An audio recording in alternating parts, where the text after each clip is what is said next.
Saudara-saudara yang terkasih dalam nama Tuhan, hari ini seluruh gereja di seluruh dunia merayakan hari Daun Palma yang juga menandakan bahwa bermulalah sudah Minggu Suci.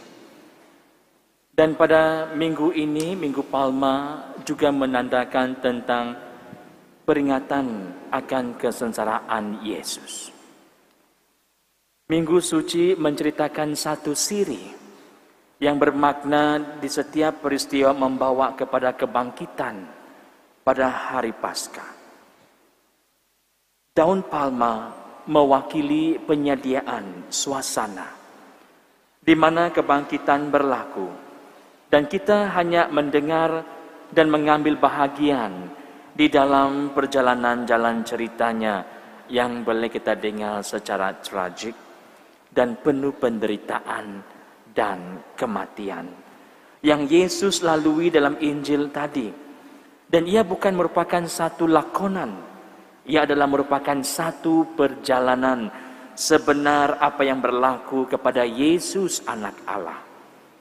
Adalah baik untuk kita bertanya kepada diri kita, apakah perasaan kita apabila kita mendengar bagaimana hati Yesus yang telah musnah apabila dia tahu bahwa murid yang dikasihinya, Peter, akan menyangkal dia, dan juga Judas yang akan menyerahkan Yesus. Juga orang ramai yang selama ini setia akan Yesus kini telah bertukar, melaungkan dan berteriak-teriak untuk kematiannya. Pada awal kita melihat orang bersorak-sorai mengatakan Hosana bagi Raja. Dan pada hari berikutnya mereka mengatakan salibkan dia, salibkan dia. Kita juga sama seperti itu.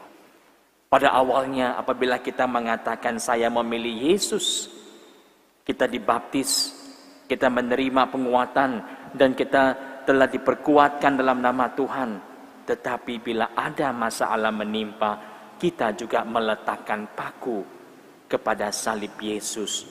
Dan kita juga merupakan seperti orang-orang Farisi yang menyatakan salibkan dia, salibkan dia. Dosa-dosa kita itu yang mengatakan, sehingga kita lupa bahwa Yesus yang telah hadir ke dunia ini mau menyelamatkan setiap manusia. Saya itu bila saya dengar lagu Mengikuti Yesus, itu sangat menakutkan. Bukan hanya kita menyanyikan lagu itu, tapi kita mau merasai bagaimana mau mengikut Tuhan itu bukan mudah. Bukan hanya boleh dinyanyikan, mengikut Yesus keputusanku. Benar-benar kita mau mengalami, agar kita itu dapat merasakan berkat Tuhan. Dan daun palma ini bukan jimat yang banyak kali Father dengar yang datang minta didoakan. Mereka mengatakan, Father, daun palma itu saya simpan untuk halau hantu. Bagaimana kamu buat? Saya buat macam ini, Father. Salam Maria penuh rahmat, Tuhan sertamu, terpujilah engkau. Ini bukan jimat, ini bukan daun yang untuk mau menghalau setan. Ini merupakan peringatan tentang kesengsaraan Yesus, di mana bermulalah sudah Minggu Suci, di mana kita juga mau merasakan bagaimana penderitaan Yesus. Ada lagi yang menggunakan daun palma ini untuk berubat. Saya dengar ada beberapa pesakit datang kepada Father, ibunya kanser tahap 3. Apa dia buat? Dia ambil daun palma ini, dia rebus, lalu dia suruh ibunya minum. Jangan. Kita tidak tahu apa kuman dalam daun palma ini. Doa itu yang boleh memberikan kita kekuatan. Saya juga mendapat panggilan baru-baru ini mengatakan, Father, seorang daripada keluarga saya dimasukkan ke ICU disebabkan oleh kemalangan dan masih tidak sadarkan diri. Menurut orang-orang, Kita harus pergi ke tempat kejadian kemalangan itu untuk sembahyang dan siram holy water sama garam. Siapa bilang? Orang-orang pada tidak perlu. Iman, doa, itu yang memberikan kita kekuatan. Sama seperti daun palma ini. Bila kita membawa daun palma ini, menandakan bahwa kita merayakan satu kejadian di mana Yesus yang memasuki kota Yerusalem, Yesus yang juga akan menderita, dihukum mati, tetapi juga memberikan pengharapan adanya kebangkitan. Kita juga dapat melihat dalam diri kita setiap kali melihat daun palma ini, kita juga mempunyai semangat seperti Yesus. Walaupun kita jatuh, tetapi kita tetap bangkit bersama Dia yang menandakan kemenangan, yang menandakan bahwa Dia berserah segalanya kepada Yesus, yang juga mau menyerahkan dirinya kepada Yesus di dalam setiap apa saja penderitaan. Kita diajak sama untuk mau memulakan minggu suci ini agar kemasukan kita ke Yerusalem dengan mengangkat daun palma ini, kita juga mau mengatakan saya percaya kepada Tuhan yang hidup. Dan saya mengangkat daun palma ini untuk juga mengatakan kemenangan Tuhan. Dia adalah Raja atas segala raja. Dia yang telah memberikan keselamatan, Dia yang telah memberikan penyembuhan, Dia yang telah memberikan setiap kita itu diberkati.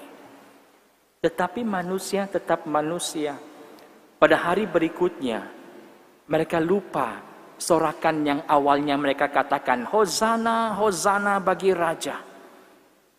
Mereka juga berubah pikiran. Mereka mengatakan, salibkan Dia, salibkan Dia. Ada yang mengatakan pengikut-pengikutnya yang begitu beramai-ramai mengikutinya sepanjang perjalanan Yesus, mereka mengatakan, bukan kamu juga kah salah seorang daripada mereka? Mereka saling mempersalahkan, mereka saling menundingkan jari, mereka saling mau agar Yesus ini ditangkap dan dibunuh. Kalau kamu lihat dalam pembacaan sepanjang minggu yang lalu, daripada Isnin hingga Jumat, orang-orang Farisi mencari kesalahan Yesus. Mereka mencari agar Yesus ini dihukum, agar Yesus ini mendapat hakiman untuk mau dipenjarakan. Tetapi mereka tidak mendapat satu pun kesalahan Yesus. Karena apa yang keluar di mulut Yesus itu merupakan kehidupan yang mempunyai makna. Kehidupan yang membawa mereka itu agar mengalami pertobatan. Sebentar tadi kita memasuki ruangan gereja ini dengan melambaikan daun hosana. Kita seolah-olah memasuki kota Yerusalem. Yesus tahu apabila Dia memasuki kota Yerusalem itu bahwa bermulanya sudah babak-babak kematiannya. Bermulalah sudah tragedi-tragedi di mana Dia akan meninggalkan. Tetapi hanya sementara. Setan ketawa. Setan mengatakan, kami berjaya menangkap orang ini. Kami berjaya untuk memusnahkan semua misinya. Tetapi mereka lupa setelah 3 hari Dia bangkit daripada orang mati. Dan Dia menjadi Raja atas segala raja. Dia menjadi Raja di bumi dan juga di surga. Semua orang yang mengenal Dia tunduk berlutut di hadapannya. Orang-orang yang kerasukan setan, mereka tidak kenal Yesus. Hanya mereka yang percaya akan Yesus dapat menyebutkan namanya. Seitu bila Father mendoakan orang kerasukan, saya suruh dia tanya, sebut nama Yesus. Sebut nama Yesus. Mereka tidak akan menyebut nama Yesus. Karena bagi mereka, mereka tahu siapa orang ini. Dan mereka memanggil orang ini sebagai cahaya. Kenapa cahaya itu datang ke sini? Lalu saya mengatakan, itu bukan urusan kamu. Urusan kamu keluar daripada badan anak ini. Mereka tidak mau nama Yesus itu disebut. Mereka mau agar kita itu berada di dalam kesengsaraan. Dan inilah yang menjadikan petunjuk bagi kita. Agar kita itu terbuka hati. Bila kita memasuki kota Yerusalem, kita juga mau merasakan bahwa kita berjalan bersama Yesus. Berjalan untuk mau memperbaiki kehidupan kita, berjalan untuk mau membuka pintu hati kita, untuk mau diselamatkan. Tetapi ramai yang tidak dapat menerima, ramai yang tidak mengerti, dan ramai yang tahu, tetapi mereka masuk telinga kiri, keluar telinga kanan. Saya itu bila saya dengar ada orang menggunakan daun palma ini untuk pemujaan, bila orang menggunakan daun palma ini untuk tujuan kesehatan, itu bukan. Jangan kita salah artikan tentang tanda ini. Simbol ini menunjukkan kepada kita kesengsaraan Yesus. Simbol ini menunjukkan tentang kemenangan Yesus. Simbol ini juga menunjukkan kepada kita bahwa kesetiaan Tuhan. Dan kita melaung-laungkan, bersorak-sorak karena kita percaya kita mempunyai Raja di bumi dan di sorga yang dapat memberikan kita keselamatan abadi. Saudara dan saudari, Tuhan sentiasa membuka jalan kepada kita. Sepanjang 3 hari ini, minggu suci ini, daripada daun palma ini, minggu palma, kita memasuki Kamis Putih, kita memasuki Jumat Agung, kita memasuki malam Paskah. Dan pada hari Minggu kita merayakan kebangkitan. Itu mempunyai makna. Kalau kita benar-benar mau menyelami tentang arti Minggu Suci ini, kita dapat melihat di dalam penderitaan yang kita alami ini ada kebangkitan. Di dalam masalah yang mengganggu dalam kehidupan kita itu ada kesudahannya. Tetapi kuasa setan sentiasa mau mengkaburi pandangan kita. Sama seperti yang saya katakan. Orang menggunakan teori mereka sendiri dan mereka melupakan sesuatu yang berharga. Tuhan memandang kita itu seperti mutiara di matanya. Tetapi ramai orang membunuh diri. Masalah jatuh cinta, putus cinta. Masalah ditinggalkan suami, ditinggalkan istri. Masalah tentang kematian. Lalu kita merasa, saya tidak ada guna hidup lagi, bagus saya mati, Father. Tuhan tidak mau kita mengakhiri hidup kita dengan sia-sia. Tuhan tidak mau kita supaya mendengar setan yang seringkali mau mengganggu pikiran kita mengatakan, bunuh diri, buat apa kau hidup? Kau punya suami sudah lari, bagus kau mati. Lalu kamu pun dengar suara setan ini, dan lama-lama kamu pun pergi bunuh diri. Banyak. Hampir setiap hari Father menerima panggilan. Father, saya mau bunuh diri. Hah? Kenapa mau bunuh diri? Saya punya istri, ada lelaki lain. Kalau bukan istri, saya punya suami, ada perempuan lain. Saya mau bunuh diri, Father. Saya tidak lagi mau hidup. Buat apa mau hidup, Father? Bagus mati. Setan ketawa, another one. Setan akan membuatkan kita itu supaya memilih jalan ini agar kita masuk neraka. Pintu neraka begitu luas terbuka. Setelah itu Tuhan datang. Dia mau agar kita itu percaya adanya surga. Dan dia telah mengatakan, aku akan pergi dahulu untuk menyediakan tempat bagimu. Karena di rumah Bapakku itu ada banyak tempat tinggal bagi mereka yang percaya. Tetapi dalam kehidupan kita itu kita sering jatuh, dan setan akan berusaha menjatuhkan kita agar kita tidak memasuki surga. Dia mau kita itu masuk neraka.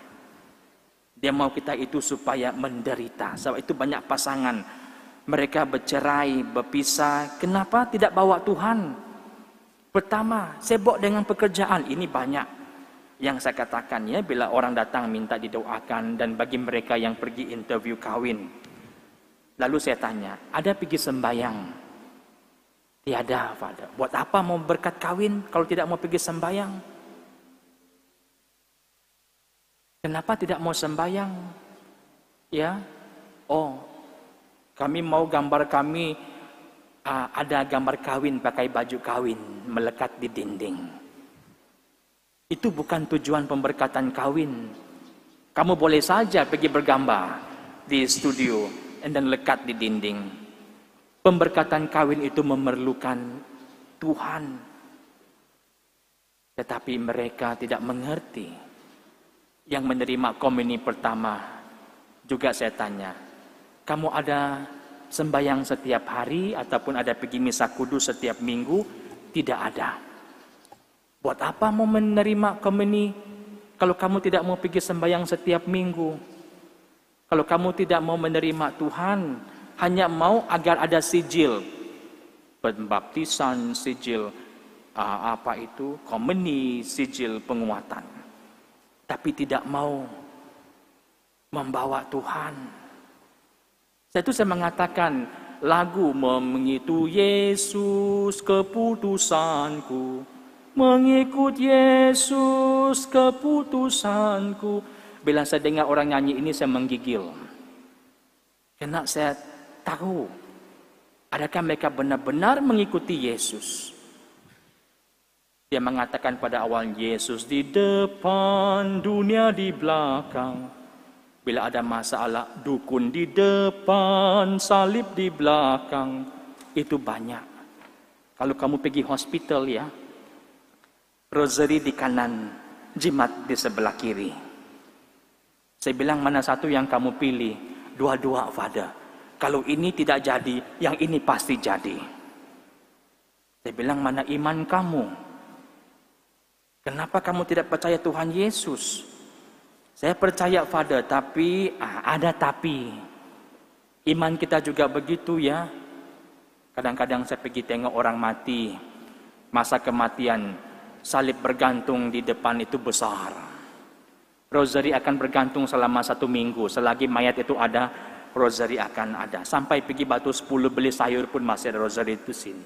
Kenapa pakai rosary depan-depan besar-besar? Oh, ada kematian, Father. Oh, kalau ada kematian baru keluar segala. Tidak ada kematian masuk balik di dalam rosary itu, salib itu. Iman kita seperti itu ya. Tapi Tuhan datang ke kota Yerusalem menunjukkan kepada kita bahwasanya Dia bersedia untuk menderita untuk kita agar kita itu melihat cintanya yang begitu besar. Agar kita itu diselamatkan. Agar kita percaya, jangan lagi pergi dukun. Jangan lagi mau cerai-cerai. Kalau kau sudah ambil dia sebagai istri kamu, suami kamu, teruskan, go ahead. Jangan lagi ada, hold on. Father, saya puas sudah tengok muka istri saya. Saya mau cari lain lah. Kalau kau sudah mengatakan iya kepada dia ketika perkawinan, teruskan. Cantikkah, burukkah mukanya, selepas itu terima. Sebab kamu telah mengatakan iya di hadapan Tuhan. Tidak suka sikap suami kamu, tapi pada awal percintaan semuanya indah. You love me, I love you. You tampar me, I tampar you. Tapi bila sudah ada masalah, lupa Tuhan.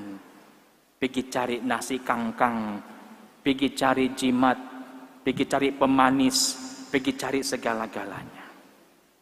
Baru-baru ada yang datang ya, pergi jumpa Father minta doa. Lalu saya tanya, apa masalah kamu? Inilah Father, macam mana mau jaga hati saya punya suami. Kenapa suami kamu dia ada perempuan lain, lelaki pula, gen nanti ha. dia ada perempuan lain, Father. Saya kedapatan ketika saya cuci bajunya ada lipstik di baju. Mana tahu dia main-main simpan lipstik di bibirnya, simpan mana pada. Saya nampak lipstik di baju. Lalu terjadilah pergaduhan suami istri. Lalu setan masuk campur. Saya tanya mereka, ada sembayangkah kamu? Inilah Father, sibuk kerja. Hari Minggu ada sembayang, juga kerja. Setan buat kamu sibuk. Setan buat kamu supaya jangan pergi jumpa gereja, jangan jumpa Yesus. Setan ikat kamu supaya kamu itu sentiasa dalam kawalannya. Saudara-saudari, kemasukan Yesus ke kota Yerusalem di musim Minggu Suci ini mengingatkan kepada kita supaya jangan putus asa. Karena dia memberi pengharapan di saat kejatuhan kita ada kebangkitan. Di saat penderitaan yang kita alami ini ada sukacita. Karena Tuhan mau menghapuskan setiap air mata. Saat itu dia mengatakan, barang siapa yang percaya kepadaku, mereka akan selamat. Barang siapa yang mengatakan, aku adalah raja atas segala raja, akan mengalami keselamatan. Dan hari ini kita berkumpul di tempat ini untuk mau memulakan minggu suci ini. Kita berdoa agar kita juga terus dikuatkan dalam iman kita, agar kita juga terus berdoa tanpa rasa jemu, tanpa rasa putus asa, karena kita percaya seperti mana Yesus, dia juga mengalami perkara yang sama, menderita tetapi mengalami kebangkitan. Dan Yesus itu adalah Tuhan yang mengampuni. Kalau kamu lihat dua orang penyamun yang di sebelahnya itu mengatakan, Tuhan, kalau kamu sampai ke tempat kamu, jangan lupa bawa kami bersama. Sedangkan mereka itu adalah penyamun, perompak, orang berdosa. Tapi apa Yesus katakan kepada mereka? Hari ini juga saya akan bawa kamu bersama ke tempat di mana saya berada. Itu bermakna Tuhan memberi kita itu peluang untuk mau bertobat, peluang untuk mau mengalami surga, peluang untuk mau diampuni. Maka marilah di musim Minggu Suci ini kita mau agar kita juga dikuatkan. Dikala kita merasa kejatuhan, ingatlah ada